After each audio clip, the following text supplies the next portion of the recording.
Hi, welcome to the Sweet Slumber Podcast, the good, the bad, and the sleep deprived. I am your host, Meredith Bruff. I'm a wife, a mother of 5, a childcare expert, and a sleep coach.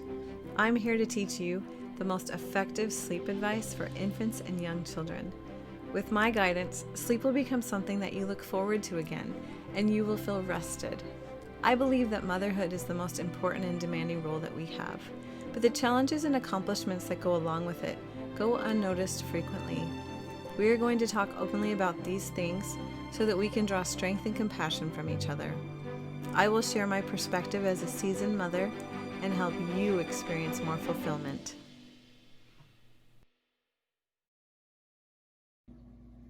Hello everyone, it's Meredith from Sweet Slumber, and I am here to talk to you about some topics that I brought up in a weekly email that I sent out. So I like to make those emails really short, and by the way, if you want to subscribe, you can find out how on my homepage and also on my community page at sweetslumbertime.com. So please feel free to join my email list so that I can send you ideas and topics and videos every week, okay? So just a little bit of an outline. This video is about what to do in the nighttime if your child wakes up crying, whether it's a baby, a toddler, or a little child. I usually work with clients up to about preschool or 4 years old.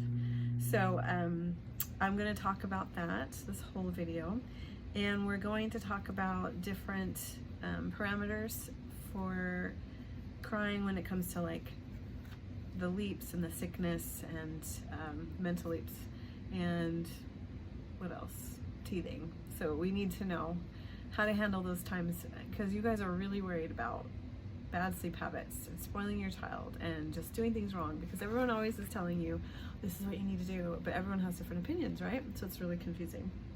So we're going to talk about the different scenarios that I brought up in the email, and at the end I am going to talk about my services, okay?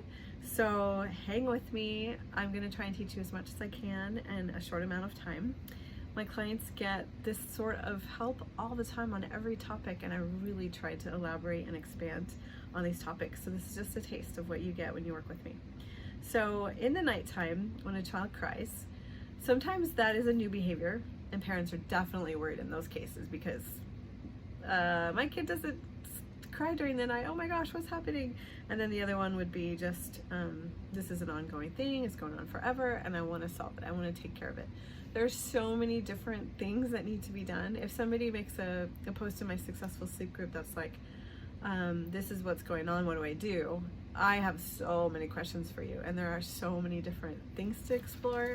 A lot of times the suggestions will just be something like a starting point, or I let other people answer because they're probably going to bring up a lot of other ideas, and I'll just address one thing. So crying in the night often has to do with a child not feeling secure in the crib, not falling asleep in the crib or the bassinet because you held your child and then transferred them. So they're only used to having mom hold them when they fall asleep, and so it's really upsetting to wake up by yourself and not see mom. So a lot of people think, oh, well, my child's doing this in the night, he's spoiled, he doesn't really understand that this is expected, so I'm just going to let him be and he'll figure it out. We're going to talk about that, because that's not necessarily how we teach skills, but it is a really common belief. So the first scenario is just to wait. How long do you wait? What are we waiting for? So I think it's good. You have to understand though that some children who are spirited when you wait, or just high energy, whatever that looks like, they're gonna wake themselves up all the way. If you wait for a child who's really intense, he could get really upset really fast, and that makes it harder to get back to sleep. If you're not worried about a partner waking up or other children, then you can try and help an intense child understand that they need to wait a little bit.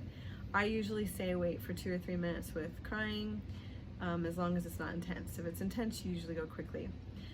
One of the reasons we do this is just so that we don't get in a habit of rescuing baby right away. Give the ones with the easygoing personalities that are more laid back or more secure even a chance to go back to sleep on their own. But honestly, this is something that I see when a child knows how to put themselves to sleep. Then they start putting themselves back to sleep if they have the skills and if they're feeling secure. So if that's not happening for you, it's probably because you haven't taught your child to do it yet, or you have a child who doesn't have that easygoing, laid-back personality, which is really, really common, especially in my group. So the next scenario was, I'm gonna wait because my child might get tired of crying and then just give up and go to sleep, okay? I think that that could happen sometimes when a child is just really cranky and really demanding. A lot of times that would be maybe an older child who's got the fear of missing out and just always cries when they go to sleep. There's a type of crying to sleep that's fine, and that would be when it starts out loud and it gets softer and softer, like they're just letting off steam, okay? That type of crying to sleep is fine if your child does that. It's just the way your child goes to sleep, and it really could be something to do with FOMO. So the most important thing is for you to recognize that there's this instinct in you that says the baby's crying, respond. And that is so important because your child does not know how to take care of him or herself. The babies do not know how to regulate their emotions, so they need you. They need you to be there to calm them. It's a beautiful relationship, and they depend on you. And so all that pressure that's out there that says, do not go to your baby during the night, let your baby cry, blah, blah, blah. They're forgetting how important that instinct is, the intuition that you have inside, and what the baby actually needs. By the way, in my email, I talked about how there isn't a wrong way to handle these things in the night. There isn't. You guys, you're doing the best you can, and this is exhausting, and I'm actually really, really wanting to give you credit for what you do. Some of you have such a hard night situation and day, and it is so exhausting. And you know what? We're not already equipped with all the knowledge or the skills when we have a baby to know how to build all this stuff, and there's so much conflicting information out there. You guys are doing awesome, and I don't want you to ever think that what you're doing is wrong, okay, or how you're doing it is wrong. I'm just going to try and teach you a little bit so that we can work on some of these habits and also just give you some understanding. So anyways, let's move on past that one. I think it's really important to respond to your child and not just let them cry until they give up, okay? We also want to teach them the things that they need to be able to do better and sleep longer. So the next one was, go ahead and check on your child, check the diaper, soothe your child, pick up your child, and put him back to sleep. Who doesn't do that? That's totally normal and typical. We need to make sure that we check on baby after a certain period because we're all moms. We understand the diaper could be really wet. The diaper could be poopy. Baby could be sick. There could be a fever. Baby could be in pain. Obviously, there's times when your child needs comfort, right? Sometimes they're going through growth spurts and they eat more often. And yeah, I think that's about it. So we want to make sure that we do check on them at a certain period. So I talked about the 2 or 3 minute wait when they're crying, depending on the child.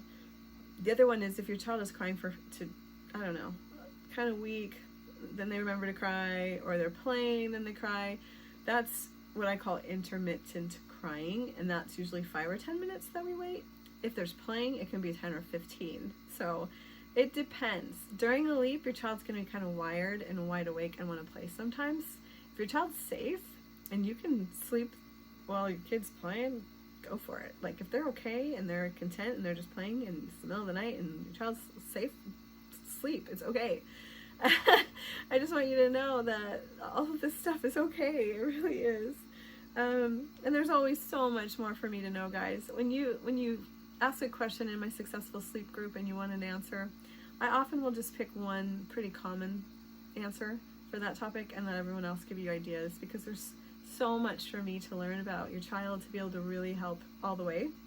And that's what I do with my clients. So in the group, I'm just really trying to point you in the right direction, give you some help and some direction, and also help you, I said direction twice, also help you understand how important personality is, and that some people just get lucky, and then personality just, it can really, really affect sleep, and it can really affect your life. So don't be hard on yourself and think, oh, I messed up, I'm not a good mom, oh, it's my fault. People blame themselves all the time, but really it's just a child who might be more needy or sensitive or lots of energy or demanding or unpredictable when it comes to regularity. Children that are really intense are super hard, and the ones who, I'm trying to think, I don't know, I think I covered a lot of them, but there's like 12 traits for spirited babies, high needs babies, that are really, really challenging, and it's not It's not you, okay? Even when there's like a really hard situation the first few months, like trauma, or baby's been in the hospital, the NICU, and you hold your baby to sleep all the time and they're little, usually around 2 or 3 months you can teach them not to, unless that's the other one. They're really physically attached.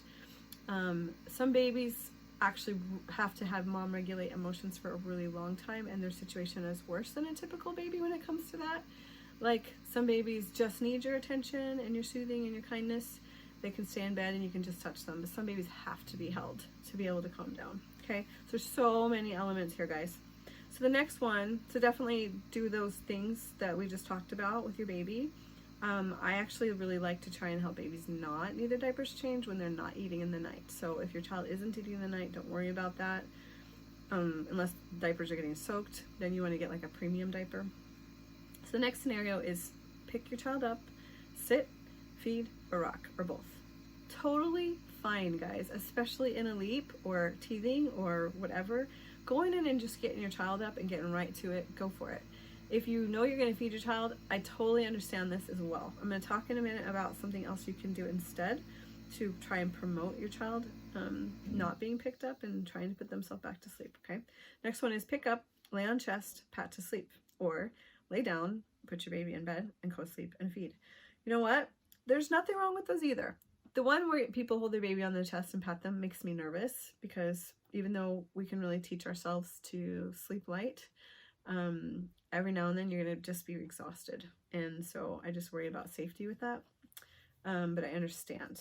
I know how it is. And I actually think that over time you do learn to sleep light.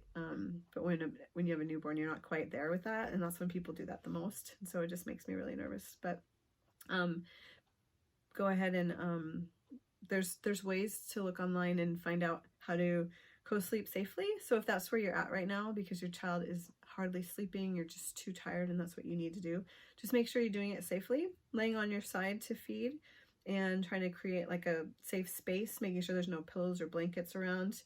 You want to make sure no one else is in the bed who's had drugs or sedatives, alcohol, that sort of thing, so that your baby's safe. And you know, that's a scenario that has to be the best fit for you. And so I'm never one to be like, oh, co-sleeping is bad, because this is actually kind of a controversial topic. There's a lot of major breastfeeding supporters who say this is a natural thing. It's been going on for thousands of years. They do it in every other country. But then the really, really concerned SIDS risk promoters are the ones saying don't ever co-sleep, because they see a lot. They see a lot, but there's a lot of background in the SIDS incidents that we don't ever really get to learn about. And so it's just important for you to do what's right for you. And the other thing is some people can't co-sleep. They're so nervous all night. Baby is so restless. Baby is constantly latching and unlatching, kicking, moving, and that's not a good fit. If you and your child are sleeping like that, it's not a good fit. So definitely try and make some changes in that situation, okay? So that's really, those two things are not wrong, and there's things that you do for survival. It's just that you want to have like a better plan for the future. So we want to teach your child to feel comfortable in their own bed and sleep in their bed and wake up in the night and put themselves back to sleep so that they can sleep all night. We want to teach them how to take good naps. And so we really just want to get things in place. So when you have to revert back to that, or if you've started out doing the chest thing or the co-sleeping and it's not a good fit for you or part of your plans, then just understand that you've got some projects, there's some work to do, and there's hope. There are children out there who definitely are super, super physically attached, and they're the tough ones. They're the toughest to change to get them to sleep on their own. I really haven't run into any problems with young babies or toddlers with getting them out of mom and dad's bed. I think it's a lot harder when they're closer to 1 or older. Sometimes it can take months, a lot more work. We've got a lot of ups and downs with teething and sickness that come in the way. And so those are some of the tougher situations, but I feel like there's always hope. And there's very rare cases when a child cannot move out of mom and dad's bed. A lot of it has to do with the parent too. How determined you are, how committed, if you're willing to do whatever it takes. And I don't mean just leaving your child to cry, but people get worn out and they lose their wind. So it's a case by case thing. So the next one is pacifier. So absolutely use the pacifier. If you want to, go for it. I think it's a godsend. I think it's a blessing. Somewhere around 3 months old, a lot of babies will just start spitting it out and not wanting it as much. Take advantage of that. Don't force it. Just because SIDS avoidance, whatever, prevention, says use the pacifier, this is helpful, blah, blah, blah. I think it's actually the most helpful in the first few months. From what I've researched, it just has a lot to do with the sucking. It helps them breathe better. It's just, actually, I think that they haven't quite understood why, but it has been proven to help avoid SIDS. So it's good. It's just that somewhere around 3, 4, 5 months is like your perfect window for taking it away and not having that problem. Because either a baby is going to continually spit out the pacifier and need you to put it back in at that same age, or they're going to spit it out and sleep really well the rest of the night. Those are really the two things that I see. And around 6 to 8 months old, you can put a bunch of pacifiers in the bed for your child to learn to put it back in, to find one and put it back in. And that's what a lot of parents do, because they just, I don't know, it's exhausting to think of weaning your child off a pacifier. So for the parents who have little ones, take advantage now. Just don't offer it as much while they're little. Only offer it as needed. And if you can teach your child to put themselves to sleep, you can try to do it without the pacifier, and that's how you can wean. So that's what I usually do. All right, so the next one, the last scenario, is try everything, worry about everything, worry that you're creating bad habits and that you're spoiling your child. Okay, that's what we all do, right? This is just what we do. It's okay. But I just want you to know that you may not have tried everything. I am really creative in my approaches, and I actually, some of the people might be like looking down on me for this, but I actually didn't take training. I didn't go to any kind of program to learn what I do. I've done my own research, and I've done my own experience. I've had my own experience with children for 15 years before I started my business. So now I've got 17 and a half years of experience with children and sleep. And so I really don't feel like I'm missing out on anything. I can find all the research I want and apply it and try things and learn, and I learn and learn and learn and learn all the time. So there's always hope. You haven't tried everything. There's a lot of methods out there that you haven't read about, you haven't heard about. There's other people besides me that have their own creative approaches, but you know me, and what I do works, and I have a system, and it works really well. So I would love, love, love to talk to any of you on a free call about my services and help you. You can even just do a consultation, so we can give you more methods, worksheets, my written documents on how to do things. I also have a gentle methods workshop that you can buy on my website, which is definitely the most economical choice, and it's 2 hours of instruction about different methods and how to use them. And I share one of my own innovative methods for children who do not like their crib and they do not want to sleep in there. So it's really awesome. So anyways, you don't have to worry about bad habits and spoiling your child. Just respond with your instincts and you will get it right.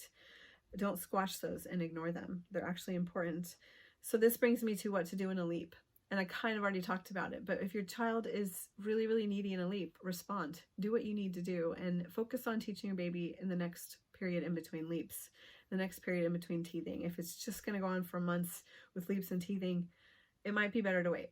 If you work with me, I can give you some direction to help you know what you can do during that time. But if your child has been sleeping really well and just starts sleeping really bad during a leap, it's very possible your child will go back to the good habits that they had before if they have skills. So that's the thing people don't always hear. Your child slept well before the leap ends, my kid's going to sleep well. No, that's not necessarily true. Your child needs to know how to put himself to sleep. Child needs to feel secure. You have to be getting the cues at the right time and helping your child take naps all day and not be awake too long. It's super, super important. Sleep begets sleep, and people just don't realize that. They're always in a hurry to have their child awake longer and nap less, and it's actually not what they need. So I'm all about helping kids sleep as much as possible because there is nothing better for their health except for nutrition. So here is the biggest thing, okay? The protocol. All these things that we just talked about, I actually use. So what I teach my clients is make a plan, write it, put it on the wall, respond the same way every time. Make sure that you, if your child is going to wake up to eat and it's okay, it's been long enough and you want to feed your child or they need it or it's a growth spurt, then you go through all the things on your plan quickly and then get to the feeding so that we're not awake too long and helping your child take longer to be back to sleep. So on other times when your child isn't in a leap or teething or super cranky, not needing to eat, then you go through these and you kind of stretch them out a little bit longer. So the plan that I usually follow, and this can differ for different people, would be first wait. I talked about fast, or 2 to 3 minutes, or 5 to 10, or 10 to 15. Second, go in and soothe your child laying down, even if that's for 30 seconds. You can also insert in this having dad do it.